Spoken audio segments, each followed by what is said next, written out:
The Word of God is alive and powerful, sharper than any two-edged sword, piercing even to the dividing asunder of the soul and spirit, and of the joints and the marrow, and is a critic of the thoughts and intents of the heart. All Scripture is God-breathed, and is profitable for doctrine, for reproof, for correction, for instruction in righteousness, that the man of God might be mature, thoroughly furnished unto all good works. Study to show thyself approved unto God, a workman that needeth not to be ashamed, rightly dividing the word of truth. Isaiah 43:21, This people I have formed for myself, they shall declare my praise. Hebrews 13:15, Therefore by him let us continually offer the sacrifice of praise to God, that is the fruit of our lips, giving thanks to his name. Psalm 34:1, I will bless the Lord at all times. His praise shall continually be in my mouth. Psalm 92:1-2, It is good to give thanks to the Lord, and to sing praises to your name, O Most High, to declare your loving kindness in the morning and your faithfulness every night. Psalm 107:8, Oh, that men would give thanks to the Lord for his goodness and for his wonderful works to the children of men. Psalm 48:1, Great is the Lord, and greatly to be praised in the city of our God, in his holy mountain. 1 Corinthians 15:57, But thanks be to God who gives us the victory through our Lord Jesus Christ. Sa dili pa kita magapadayon sa atong tuon sa pulong sa Dios ning adlaw, sama sa nandan gikinahanglan ng atong pagsusi sa atong tagsa kakalag kung ana pa kita mga sala nga nagapabilin diha. Kay kini kundi nato isugid ngadto sa tubangan sa Dios nga amahan, then mahimo lamang kining babag sa atong pagabuhatong pagtuon sa pulong sa Dios. Therefore, atong gabiton karon ang 1 John 1:9, the rebound technique, kung gikinahanglan alang kanimo. Now, alang kanimong dili magtutuo, ang imong giatubang issue dili ang pagsugid sa imong mga sala, kung dili ang imong paggamit niya ng imong free will. Kinatag ka na sa Dios, ipagamit niya ka na nimo aron ikaw makahimo sa labing manungdanong desisyon nga imong mahimo sa tibok mong kinabuhi, the decision to believe in Christ as your Lord and Savior. Busa, magandam ta, mag-ampo kita sa ilom.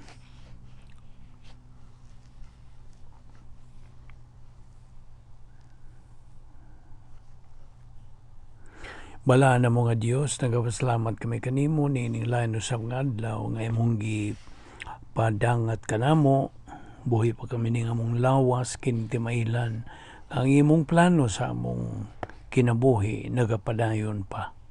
Busa, salamat sa imong grasya, imong gugma, imong kaluoy. Bani kami karon sa among pagpadayon sa pagtuon sa imong pulong, kining tanan na among gipasalamatan sa ngalan ni Ginoong Hesukristo. Amen. Maayong adlaw sa tanan natong mga subscribers, atong mga higala ug mga igsuon diyan ni Kristo, or fellow believers. Welcome once again. Aniya pa kita magadupot sa atong tunanan nga giuluhan og the dynamics of the spiritual life beyond Gnosis. Okay, padayon ta sa atong gibiyaan kagahapon. It was our Lord Jesus Christ who originally used sa great power experiment. Og kadto na proybahan gyud nga kini misalir. It was proven to work. So, kitang mga magtotoo, kung magapuyo kita sulod sa operational divine sphere, God's power system, kining maong great power experiment will definitely work.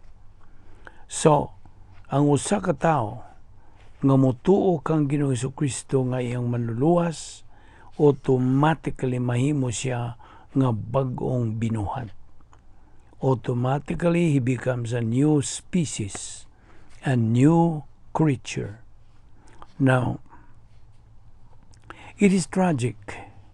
Ako na po ning hatagag emphasiya nga subo gyud palandungon ug hunahunaon that a lot of believers, labiyas kadaghang mga magtotoo, wa gyud sila alam may tungod ning maong gahom. They don't know this power. They don't know that this power has to be decided. A decision to use this power. Mahimog yung kag-desisyon, mugamit ka ba niini o dili? And they do not know how to permanently use this power. Wala. Kaya nga no, iyan o kayo ang tubag. Humikan silang pagka-negatibo. Wa sila'y panahon.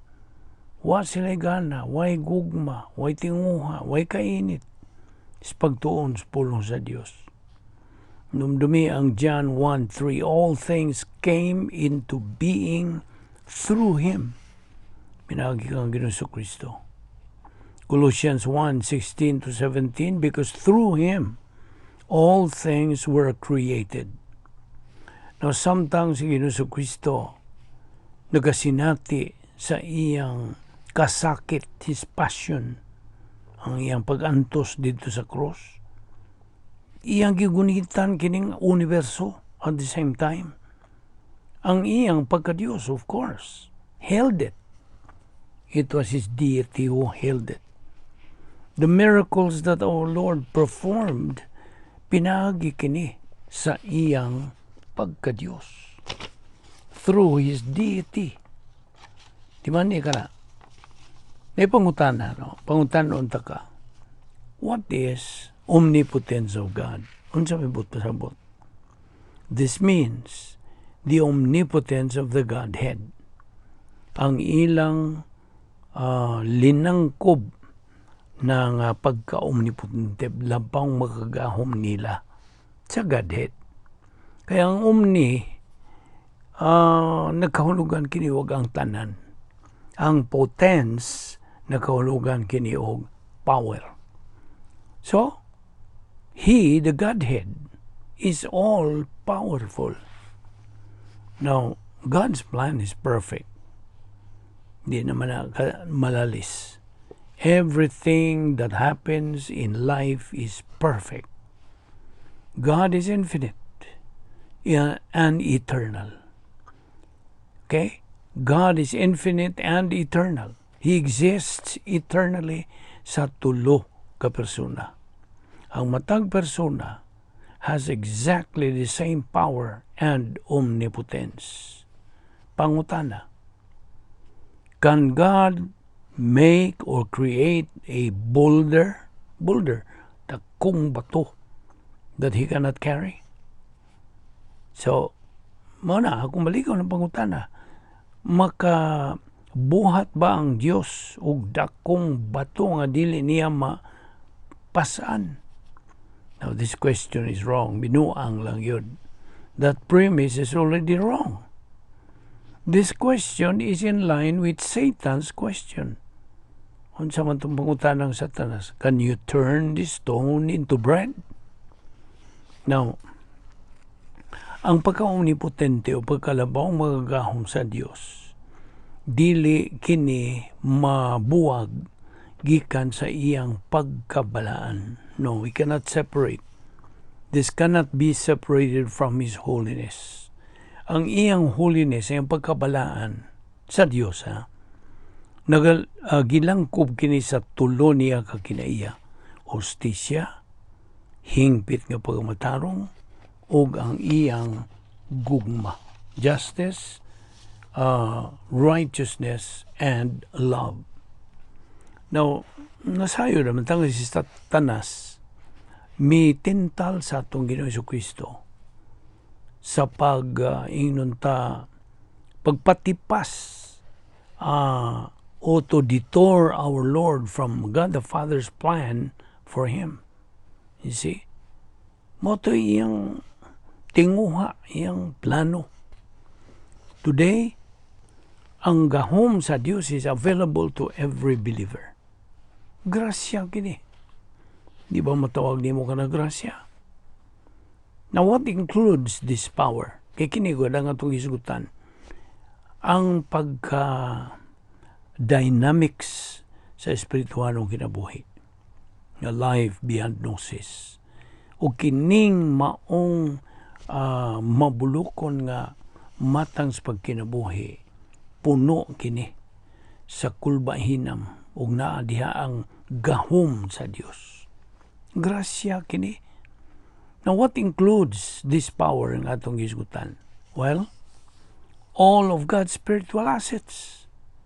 Apil na nini ang iyang 10 problem-solving devices, ang grace apparatus for perception, ang edification complex of the soul, ang operational divine dynasphere, ang tulo ka spiritual skills, unya, rebound, etc., etc.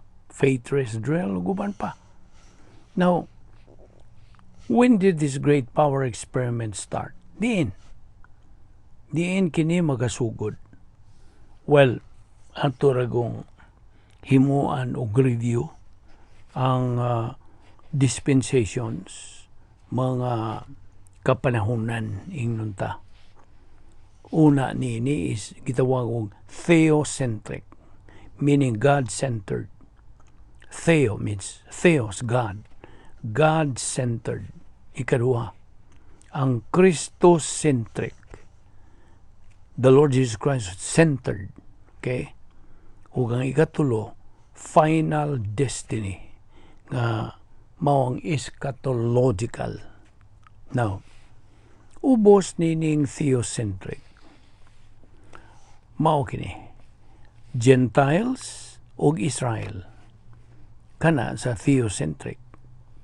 Now under Christocentric mao na katong hypostatic union ni Ginoong Kristo ug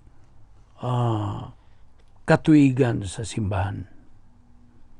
Og ang eschatological final destiny mao ang tribulation ug ang unsa ang millennium.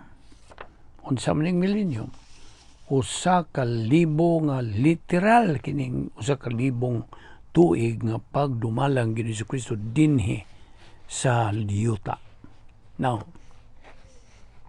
atong tutuka gamay mahitungod kining great power experiment. Kini nagasugod atol sa birhen nga pagkatao ni Ginoong Kristo o natapos kini sa iyang pagkabanhaw. Now, unsa man itong mga Gospels in the New Testament? Well, of course, Matthew. Kaya nga itong Ginoong Kristo misugod man sa iyang ministry diha sa Kapitulo 5 niya ng maong libro nga naghisgot ka na og Sermon on the Mount. Okay? Matthew. Ikaduha, Mark. Ikatulo, Luke. Ug ang ikaupat, John. Now, kining maong gahom ni sa Dios, ha? It is available to every believer. Mahimo. This is kanang open to every believer. It's available. So, unsa may mong matawag niya, di ba, grasya? Yes. God is omnipotent, meaning all-powerful. Labing gaman, labaw sa katanan. Pangutana, nakasinati ka na ba nining maong gahom sa Dios? Have you already experienced God's power? We should know all these things. unsaon man. Kini nga itong gibuhat. Pagtuon, pagkaton, pagtuo, paggamit sa pulong sa Diyos. Remember our slogan, Operation is LBA. Hinumdumi. There is no substitute to taking in Bible doctrine, the mind of Christ. 1 Corinthians 2:16. Kining maong gahom, gihatag sa Diyos nga ni kanato at this time between the hypostatic union and the church age. Now, sanglit niya magkita karon sa gitawag og post-canon period church age. We are enjoying this power. I hope you are. Kaya we are supposed to enjoy this power. Now, kadtong mga magtutuo dito sa daang pakigsaan in the Old Testament, naluwas kadto sila sa ilang pagtutok forward ngadto sa cross by faith. Diha sila mga luwas. Kita ang mga magtutuo ni ining New Testament, bag-ong saad, kita nagatutok pabalik. We look forward to the cross also by faith. By faith. Ayaw yung kalimti ka ng pagtuo kay mo ka ng yawi ning tanan. Samtang si Ginoo si Kristo dinhi pa sa atong kalibutan, He used the prototype, divine dynasty. Mao to'y tawag sa iyang divine dynasty. Prototype. Kita nga mga magtutuo ni ining atong katuigan simbahan are now supposed to use our operational divine dynasty. Now, ang ministry sa atong Ginoong Kristo natunga kini ngadtos duha. Dias Mateo 5, Sermon on the Mount, iyang gipresentar iyang kaugalingon, ingon nga Mesiyas. He presented himself as the Messiah. Ikaduha, he presented himself as the prince ruler of the church. Prinsipe nga pango sa simbahan. He first pronounced and presented about the mystery doctrine. John 14:17. Yes, kini nga itong itunan ng mga doktrina, mystery doctrine kini. The Lord Jesus presented His credential as Messiah.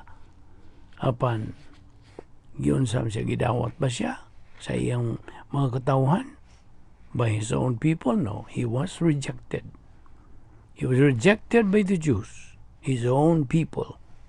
So, human nila isalikway si Ginoo si Kristo, mi usab sa iyang tunada. Nausab. He changed his tone and instead he introduced now the mystery doctrine of the church age. Iyang gi paila-ila aron masayran kining maong tinago nga mga doktrina, mga pagtulunan sa katuigan sa simbahan. Apan nga itong Ginoong Kristo, Matthew 24 and 25, He talked about the tribulation and millennium. Mo ito iyang gisgutan. Now, of course, ato isingit usab dinhi kining mga kanang mga ganghaan sa operational divine dynasty. Because it has how many gates? 8 gates. 8. Na naguna ni ini power gate. Okay? Ang gate 2, basic Christian modus operandi. Gate 3, enforce and genuine humility, producing objectivity and teachability. Mo na gate number kanang 3. Ang gate number 4 is perception and utilization, metabolization, and application of Bible doctrine. That's gate number 4.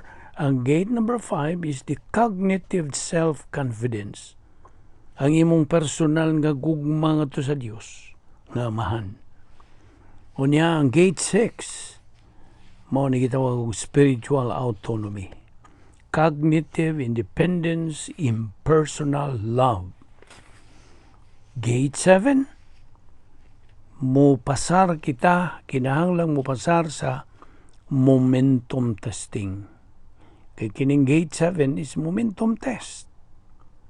Unya, humanini, tua, nasud na ta sa gate 8, which is spiritual maturity, the winner's gate. Mao na ni ang gangaan sa mga mananaog.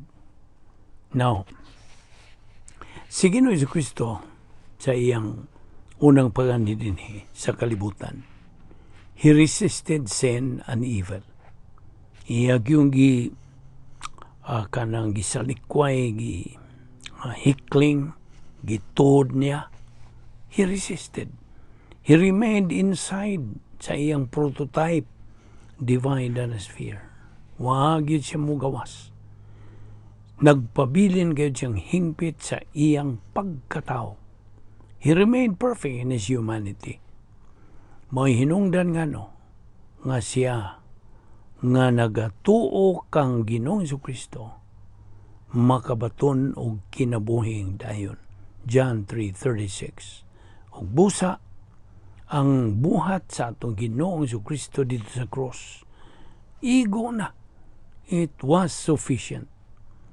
Man's work cannot and can never add to what our Lord has done on the cross. Di na kinahanglan. Igo na kantong tanang buhat ni Ginoong Jesucristo dito sa cross. It's sufficient. Sa gisulti episode 2:8-9, we have been saved by grace through faith, that not of yourselves, it's a gift of God, not of works, lest anyone should boast. Diya po sa Titus 3:5, not of works can one be saved. John 3:36, he who believes in the Son has life. He who does not believe in the Son does not have life, but the wrath of God abides on him. Ang atong Ginoong Jesucristo was alive when He completed His mission sa iyang pagbungat. Tetelestai, humana, tapos na. Our Lord Jesus Christ, namatay siya sa makaduha dito sa cross. Physical and spiritual.